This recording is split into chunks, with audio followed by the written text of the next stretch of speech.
सोचिए, ये सिर्फ शब्द नहीं है, ये एक प्रतिज्ञा है। एक ऐसी प्रतिज्ञा जो समय और जन्मों के पार गूंजती है। ये बदला लेने का एक ऐसा संकल्प है जो दुनिया के सबसे बड़े महाकाव्यों में से एक की नींव रखेगा। जी हाँ, यही प्रतिज्ञा है जो रामायण की नींव रखती है। ये कहानी किसी राजा या किसी बहुत बड़ी सेना से शुरू नहीं होती, बल्कि एक अकेली स्त्री की अटूट इच्छा शक्ति से शुरू होती है। ये सिर्फ एक कथा नहीं, बल्कि एक श्राप, एक बलिदान और ब्रह्मांडीय न्याय की एक अद्भुत गाथा है। जरा कल्पना कीजिए, एक घना अंधेरा जंगल है। तभी आकाश से एक सुनहरा रथ नीचे उतरता है और उसमें सवार है लंका का शक्तिशाली राजा रावण। वो एक अकेली तपस्विनी के सामने आकर खड़ा हो जाता है, जिसके चेहरे पर एक दिव्य तेज चमक रहा है। और बस यहीं से सब कुछ शुरू होता है। तो देखिए, यहाँ दो बिल्कुल अलग तरह की शक्तियों का टकराव हो रहा है। एक तरफ है रावण, जिसके पास दुनिया की सारी दौलत, ताकत और एक कभी ना भरने वाला अहंकार है। और दूसरी तरफ है वेदवती, जिसके पास आध्यात्मिक शक्ति और अपनी भक्ति के सिवा कुछ भी नहीं है। ये दो दुनियाओं की ऐसी टक्कर थी जिसका अंजाम विनाशकारी होना ही था। लेकिन सवाल ये उठता है कि आखिर ये स्त्री है कौन, जो इतने शक्तिशाली रावण के सामने भी निडर खड़ी है? कहां से आई इसमें इतनी अटूट शक्ति? इसे समझने के लिए हमें थोड़ा सा पीछे जाना होगा, इनकी कहानी को जानना होगा। देखिए, वेदवती कोई आम स्त्री नहीं थी। वे महान ऋषि कुशध्वज की पुत्री थी और बचपन से ही उनका मन दुनिया की मोहमाया में नहीं लगा।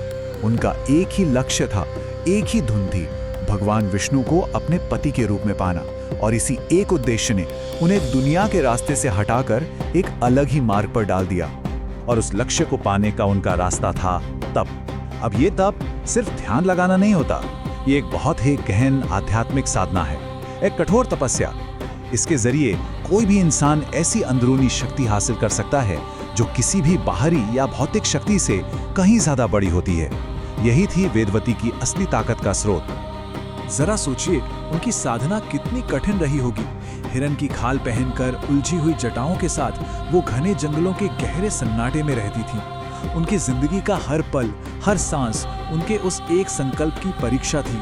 और यही कठोर समर्पण उनकी उस असाधारण शक्ति का कारण बन रहा था। तो चलिए अब वापस चलते हैं उसी टकराव के पल पर, जंगल में जहां रावण का अहंकार वेदवती की पवित्रता से टकराने वाला है। और ये टक्कर एक ऐसी आपदा को जन्म देगी जिसकी गूंज युगों युगों तक सुनाई देगी। रावण, जिसे कभी ना सुनने की आदत ही नहीं थी, उसने पहले तो वेदवती की तपस्या का खूब मजाक उड़ाया। फिर उसने उसे अपने राज्य, धन और ऐश्वर्य का लालच दिया। लेकिन जब वेदवती ने शांति से उसका हर प्रस्ताव ठुकरा दिया, तो रावण का अहंकार बुरी तरह घायल हो गया और वो क्रोध और बल प्रयोग पर उतर आया।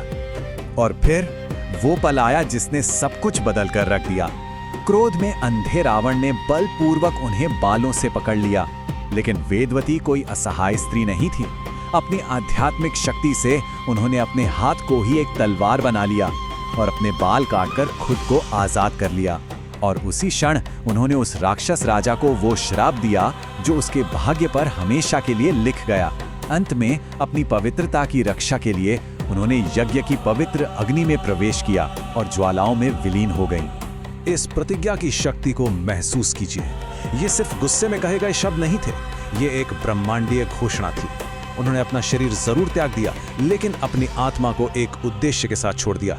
और वो उद्देश्य था रावण का सर्वनाश। वेदवती के बलिदान के बाद अब कहानी एक नया मोड़ लेती है।